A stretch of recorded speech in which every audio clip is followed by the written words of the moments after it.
How to download videos from Safari browser in iPhone. Now, without any further ado, let's just get right into it. So for this, we'll just open our Safari browser. Now here you can go to any site that allows you to download videos.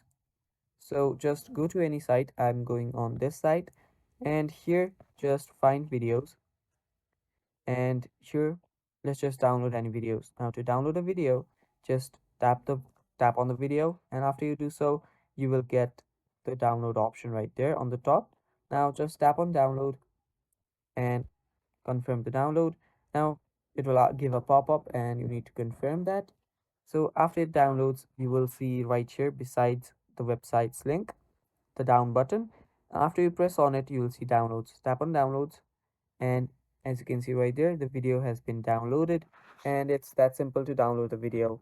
So yeah, that is basically it, guys. That is how you download videos from Safari browser in your iPhone.